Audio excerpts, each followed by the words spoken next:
was at a dance. I asked one of my friends who the cutting girl was that was there at the dance, and they told me that it was Linda, but it was actually her sister Kathy. And I called to ask Linda to go out on a date, thinking it was Kathy, and I went to the door to pick her up, and Linda came to the door instead of Kathy, and I didn't know quite how to handle it, so I asked her if she was ready to go on a date, and within a date or two I was really glad that I asked her out instead of her sister, because she was the better of the two.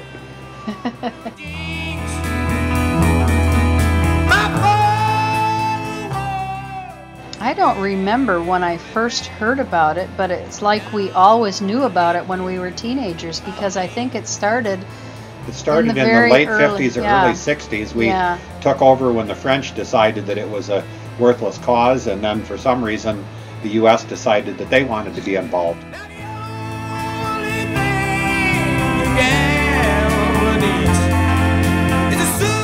Everything that we heard was it had to do with the big companies in the U.S., Dow Chemical and DuPont, and a lot of major.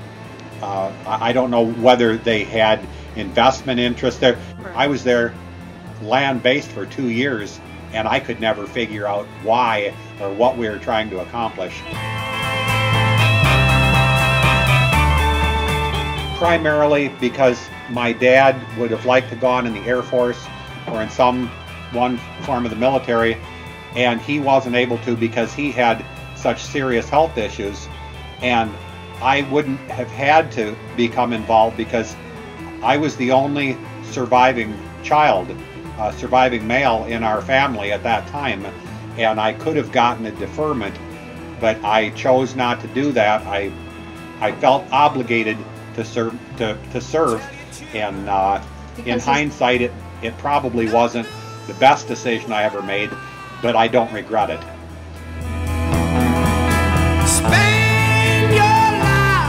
They had a policy that if you served less than 12 months, that they could redeploy you within 6 months, but if you spent over a year in country, that they couldn't redeploy you for a year.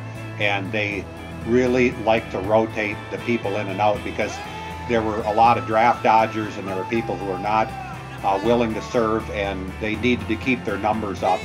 And so they would, the first time I was there for 11 months and 3 weeks and a day, we were supposed to leave a week earlier, but we got bombed and got into our ammunition bunker, and we couldn't get any planes in and out, so they moved things around and got us out about 5 days short of 12 months, which would have given, we were all kind of hoping that they wouldn't get us out, but they hustled around and got us out 3 days ahead of time.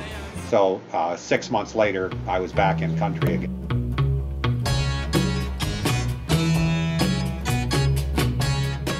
It was hand to hand. It was face to face. People to people. You didn't going in and killing villagers and killing the people that you thought were North Vietnamese, and you couldn't tell a North Vietnamese from a South Vietnamese, from a Korean mercenary, from a Philippine.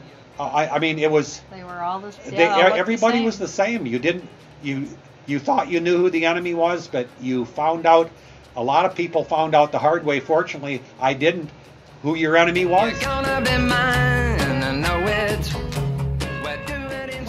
yeah, One of the things that I found that was really absurd is they would say that we killed 3,000 Vietnamese this week and we had 113 casualties, which was Americans. just to me was so ridiculous, because primarily the Vietnam War was hand-to-hand, person-on-person fighting, and you don't have a 100-to-1 ratio of the kill. They would say that we were making such wonderful strides, and we were holding our own, and we were making advancements, and all the wonderful things that we were doing.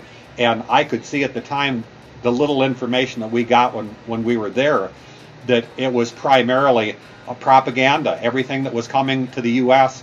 and being told to the citizens in the U.S. was propaganda. It wasn't legitimate. All that I can find, everybody's hustling. It was something that you just didn't talk about much. The first time he went to Vietnam, I was living in Midland and I was working, and a woman that was the mother of a high school friend of mine decided she wanted to do something to help the women that were here in Midland. And she started a group called Waiting Wives. And we would meet at her house, and she didn't have any children or anybody in the war in Vietnam. Her name was Spencer, Gladys Spencer. She was a really nice lady. And so she would have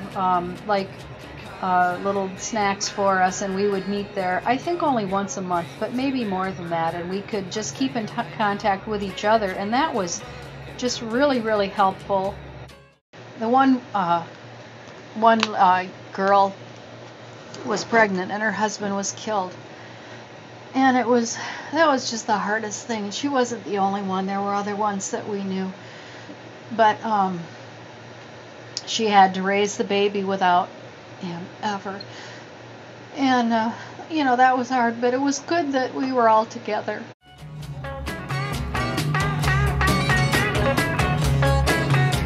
The thing that I think I found most disturbing was when I made my first tour in 1967. There was a lot of opposition to the war, but we still had a substantial amount of people who were proud of what the U.S. was doing, and they were supporting and within the period of time that I spent nearly a year there in 1967, and came back, and then I was sent back again for almost another year in 1968, and by that time you were having a lot of political people in the United States that were being assassinated. You were having racial riots. You were having so much conflict in the U.S. that they were kind of starting to have less interest in Vietnam, they were calling us baby killers, wanting us out. There was basically no support, and by the time I came back, late in '68, I had to fly back on a civilian aircraft out of Da Nang. They wouldn't even fly us back in military aircraft, and they wanted us to have civilian clothes, and we didn't even know what airport we were going to fly into in the States.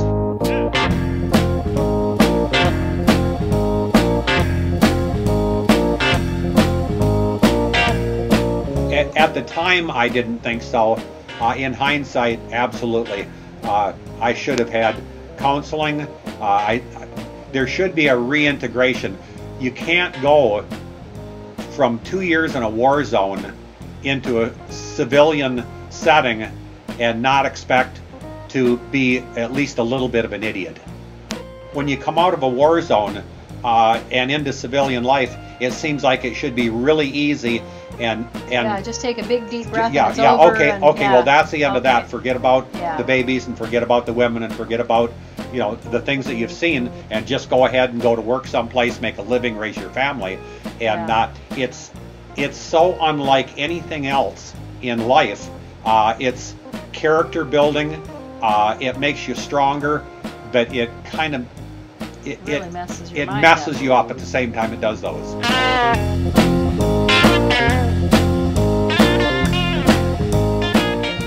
I think they are, and I'm glad.